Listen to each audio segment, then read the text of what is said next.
Bloggo's POW.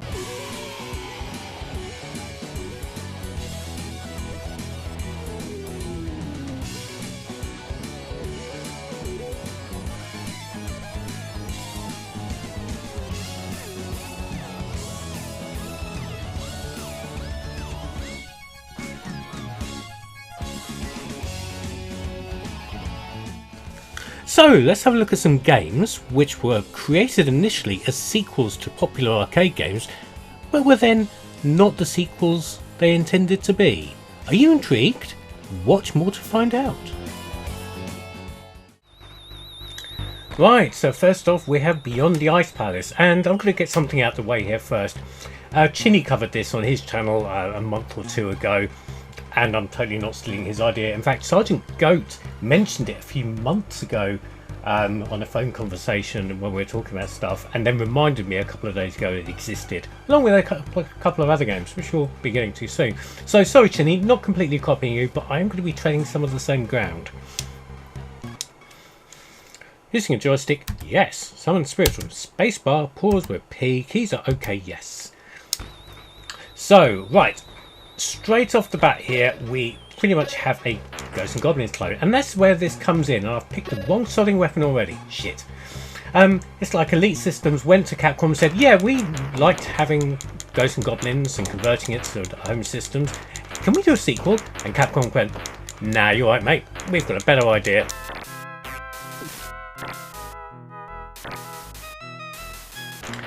So Elite did it themselves. And thus there was a very Ghosts and Goblins style platform shooty medievally thing in a similar style. Some of the elements it borrows, like the weapon types, there's even a really irritating mace weapon with a stupid arc. And there's also, oh, one of those, oh shit. Poundland red arrows. You can tell they're Poundland because they're blue. Really is wearing its Ghosts and Goblins influences on its very short sleeves. And talking of the main character, I'm not entirely sure on this. You probably have to ask Larry Bundy Jr., but I think this is part of Elite's weird shit going on with their Thundercats license and loads of games being strangely related to Thundercats. I really can't remember the full story. You'd have to watch Larry's video about that to get the full story. One thing is cool, you can shoot from inside the scenery like this, and also on ladders, even if you haven't got a particularly high jumping pattern, which is annoying because it's one of those games where you have to push up to jump, being a computer game from the 1980s. Right, where are we going now? Oh, we don't... Oh, God, this is what I mean, a stupid Morning Star thing there. I don't want that, so I'm going to go down here. Oh, it's one thing Capcom should have been happy about, is the crushing difficulty in this. It's a lot more unfair than Ghosts and Goblins ever was, but I'm sure Capcom could at least appreciate it. Fantastic. And now we've got a stupidly unfair lift section. See what I mean? It'd be really good if you could shoot up. I sure hope if Capcom do a Ghosts and Goblins sequel, you can shoot up in it. Oh, bollocks. Yeah, incredibly unfair. I do remember this getting a lot of hype back in the day from the... Oh, Jesus, what happened there? From the gaming press. Probably Elite's giving out lots of nice pies to reviewing people. I mean, don't get me wrong, I had the Commodore 64 version of this originally, and this is the Amiga version. And I'm not going to get out of this alive, am I? No, sorry, Bob. Shit, it's so annoying. And I enjoyed it. The Commodore 64 version isn't that much different from this Amiga version. It's pretty much the same game, with pretty much almost the same music. In fact, Commodore 64 music might even have been better. Right, oh shit sticks, really? It's game over. Yeah, so Anyway, yeah, so Beyond the Ice Palace, it's interesting that it exists for aforementioned reasons, but I don't think you're going to get much enjoyment out of it these days. I think there's definitely better games. Okay, now this is Commando 86. Again, Elite Systems converted Commando to the 8-bit micros back in the day, and later the 16-bit Atari ST and Amiga, and had an idea. They went to Capcom and said, "Hey guys, we've got an idea for a sequel." And Capcom went, "Nah, you're right, mate. We've got that covered." So yes, Commando 86 happened, and I didn't think it actually came out as Commando 86, but here we are, we're looking at a ROM image of it. I remember it coming out as Duet on a 6-pack compilation as a never before released game. So player's one name,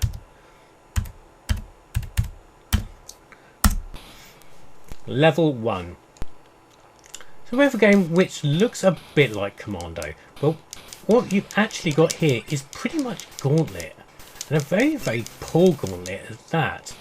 It does have the same grace as its 2 players, but it's almost like Elite Systems went, sure, we've got Commando, it's a bit like Gauntlet, except if Commando went in 8 ways, you'd have a military Gauntlet, that'd be great. You've even got the ticking down energy there. And player 1's now got shields.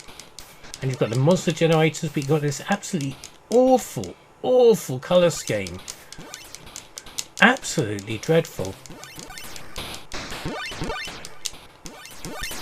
And it's no wonder Capcom went, no, I don't think so. That's a bad idea. I mean, Beyond the Ice Palace was a thing for sure, but this is, yeah, nah. And it's really, really slow and trudgy. I suppose it might be more fun with 2 players, but at least one thing, the energy doesn't count down when you're not getting hit like Gauntlet does. So I suppose that's something. But on the flip side, if you wanted World War II style Gauntlet fun, hey, you could have played Into the Eagle's Nest. That was excellent. This, however, is definitely not excellent. Where did you come from? Oh, really, is that the exit there? It's got arrows on it, so I'm sort of guessing it is. Oh, right, I've just seen something. Right, so we've got some wire cutters here, and I noticed there's a barbed wire fence up here. So this is like the doors in Gauntlet. There we go, see? What is going on with this sound effect? That's absolutely dreadful. I mean, the title screen music was nice, but this is awful. Do you think that potted plant there is some kind of energy power-up? I hope so, because I'm going to die horribly now. I feel much better. Well, I don't. My energy's depleting at an incredible rate, and the AI on these guys is definitely more A than I. Yeah. Okay, right. Level 2. It's no different, is it? It's really no different. Do you know what I'm going to do? I'm going to load up the Duet ROM now and see if that's actually any different. Well, that didn't go according as planned. The ROM I downloaded, it was called Duet, was actually a weird German 2-player game called Duel, so it wasn't the same game. I can only imagine Duet was identical to this, and I vaguely remember playing Duet as part of that aforementioned 6-pack game as a free bonus game, which for a 6-pack gave it 7 games. It was stupid. Okay, I don't know what I've done to deserve this, but US Gold had a plan. They had already had a good relationship with Capcom, so they decided, hey, we converted Street Fighter to the home computers, how about we make a sequel to Street Fighter, a Street Fighter 2 if you like. And Capcom went, nah, you're right mate, we've got that covered. US Gold, undeterred, sent their Minions tier text to go and create said sequel anyway, just calling it Human Killing Machine. And I know how this is going to go, you know how this is going to go, but yet here we are. So Quan is strong, Quan needs 5 knockdowns, the enemy needs 1? What does that even mean? I don't know. Right, so Quan hasn't got much in the way of animation. Igor apparently has Not much animation. He's got a rifle. And this is what US Gold thought a Street Fighter 2 would look like. Knocked down already. I must admit I'm cheating here. I've put it on so Quan's got more of a way of chance to fight than Igor has. Anyway, who would imagine, eh? A Street Fighter 2. I wonder what that would have turned out like.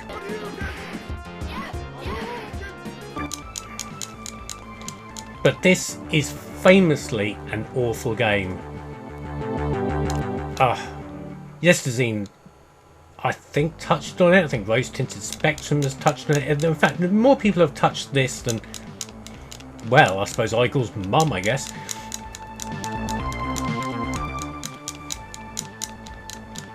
But it really is an absolute disaster of a game. I don't know. I don't want to invoke the Rise of the Robots comparison, but I'm just doing one move now. I'm going to see if that works. No, we just look like we're doing some sort of strange dance. I mean, Quan really does have some really horrible grey stubble going on there. And these stupid sound effects things coming up, because there's no sound effects in the game. There's no punching or hitting sounds. There's just those little Batman-style speech bubbles saying "pow" and "zap" and shit like that. Absolutely dreadful. Christ almighty. I don't think I've even got the energy to reload it and put the trainer on, because I shouldn't have to be subjected to any more of this shit. Well, I seem to have got Igor stuck into a loop, so whoa, I've won a round. And it should be the only round I have to play against him before moving on to fighting his dog, I believe, is the next thing. Yes. Quan, kick the dog.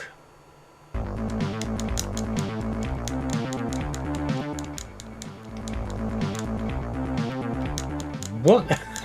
The dog just flipped out there, just did a pirouette on the spot. Look, oh, it's not going to do it now. Walk marginally closer to the dog and press down, diagonal right and the fire button. If you ever get stuck in a position where there's a dangerous dog chasing after you, that's what you can do. That works in real life. I just realised the dog is called Shepsky, for fuck's sake. What is that all about? Okay, we've probably cleared Russia now, thank God. I bet you she's called Helga. I really think she is called Helga. I think I've just got that memory. Maria, okay, not Helga. However, Helga Maria has got more variety to the fighting than Shep had. Shepsky, I mean, come on. What is going on with that? I mean, how many people are going to get a Blue Peter reference with I don't know. I'm presuming it's a Blue Peter reference. Yeah, and Maria's fallen over. I presume we're in Germany, saying it says Nacht Club. That's Helga. I knew there was a Helga in it somewhere.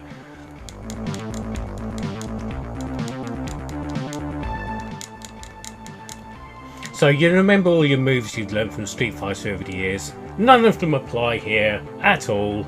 Common sense doesn't even apply here. Just a very, very big butch looking Eastern German lady. I presume she's Eastern German. It's sort of a stereotype, isn't it? Well, let's see if we can beat Helga and see at least what the next one is. It's probably going to be some other really repulsive stereotype, but I have to find out. You know, I've played this for too long. I think I've only been playing it 5 minutes. That's 5 minutes too long. We're talking about lazy stereotypes. It's the Spanish Matador. Because of course it is. In Germany. What the hell? That's stupid. I've had enough of your stupid game, US Gold. Right, this is the Vindicator, and this was briefly marketed as Green Beret 2. And I think Ocean probably went to Konami and said, we converted Green Beret to the home micros. How about we do a sequel? And Konami went, no mate, I think we've got that covered.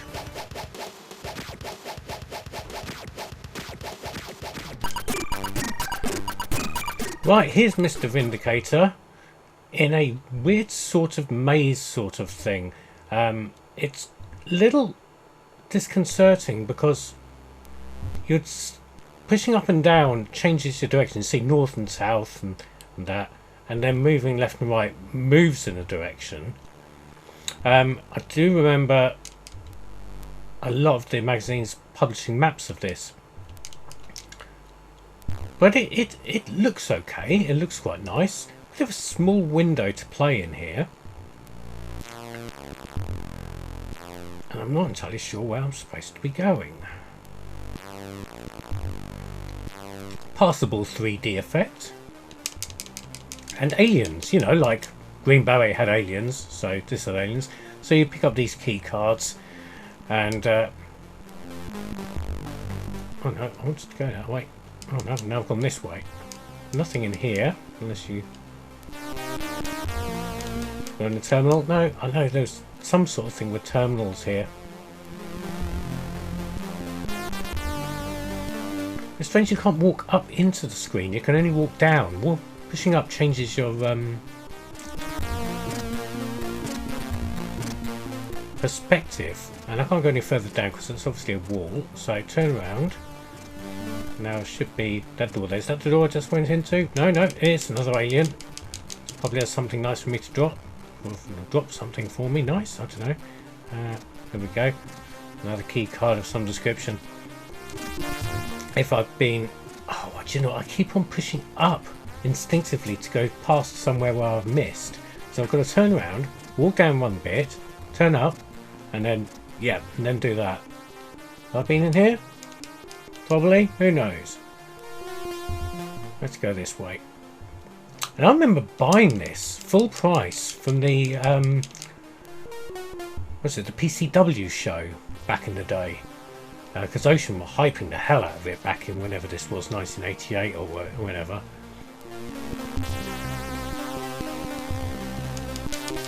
And I do say I was very impressed with the graphics and sound, but the gameplay does leave a hell of a lot to be desired, at least in these early stages. I never finished the first level of this. As I say, I'm playing this on trainer, so I've got infinite ammunition and whatnot. But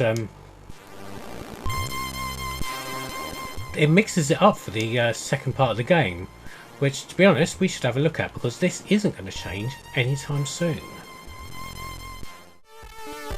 Okay, so this is mission 2. Because it's multi-load, it almost like loads this as a separate game. So, oh, we appear to have an upward scrolling shoot 'em up, so that's sort of cool.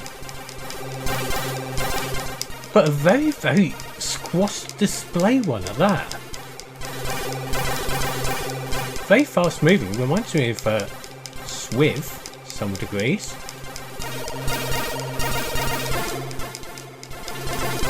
And I have put the cheats on again because I did want to... Oh, helicopters! Helicopter! Wasn't expecting helicopters. And some fuel. So yeah, you've got infinite fuel and infinite shots. Having a fuel limit in a fixed scrolling shoot 'em up, it's just really bizarre. And having a shoot 'em up with a limited amount of shots, and it's really strange design decision. So, yeah. But on the other hand, this does look really nice. The graphics are nicely detailed. Some of the enemy aircraft are really colourful. Some of them aren't. It's a Commodore 64. What do you expect? But it's if only it was easier to get to. The first part of the game is such an absolute slog through the maze. I can't imagine many people actually got this far to actually play this part of the game. I saw this on the back of the box, as I say, when I bought it, and thought, oh, shooties! I like a good shoot 'em up, me. Of course, I never played to shoot 'em up. I think this is the first time. Oh, playing it, and now I'm in a Jeep, and now we're playing Jackal. It's almost like they really did want to that Konami copybook, didn't they? But this was the game on its own, and they didn't bother with stupid maze bit, or made maze bit a lot shorter. That would have been a hell of a lot better. Really hasn't got much in common with Green Beret, so that's it. Aside from a vague military theme. Let's have a look see what the third stage is. I think it's a return to the stupid maze thing. So we'll have a look at that, shall we? Right, so stage 3 of the Vindicator, again a separate multi-load thing. What are we doing? Okay, so this is a more traditional run and gun, so I think I'd like a really stunted version of Cobra. I mean, again, trainers are in place here, so I'm not actually doing much in the way of actual properly playing the game. And the controls are really stodgy. Turning around seems to take an absolute year, and now I've come to... Is that a wall? I love the way he leans his gun into his shoulder to crouch and fire. Oh, it's a lift. Okay, we'll go up the lift. No, not going any further up. Can we go through that wall there? And oh, blimey.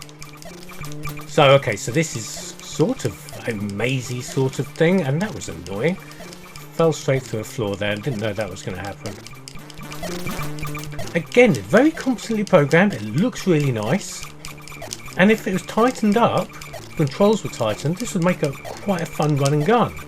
As it stands, it probably is a complete exercise in frustration. We actually want to go up, don't we? Yeah.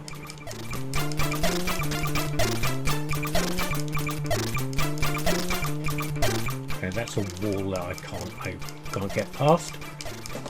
But yeah, it just seems to be really nice graphics, really nice sound, just a really, really bad gameplay. Bad gameplay designs all round. I mean, the main character's really well drawn, really well animated. But, I mean, that green guy, he's really cool too, but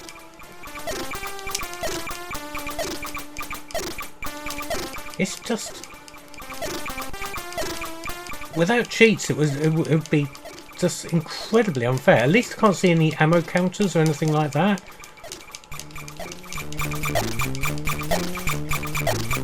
Can we go up here? Yeah, we can. Go up all the way. And it's another part of the game where you're going to have to map it out to work out where you're supposed to be going. I mean, there's better games like this on the Commodore 64. If you ever played Mission AD, that's an absolute corker.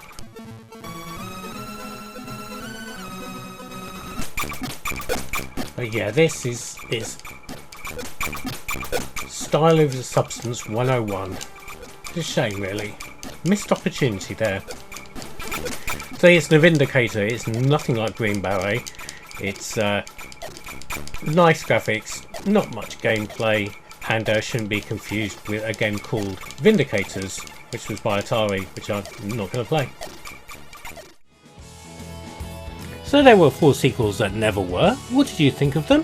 Have you got any that I've missed? Comment below. Here, subscribe or naff off!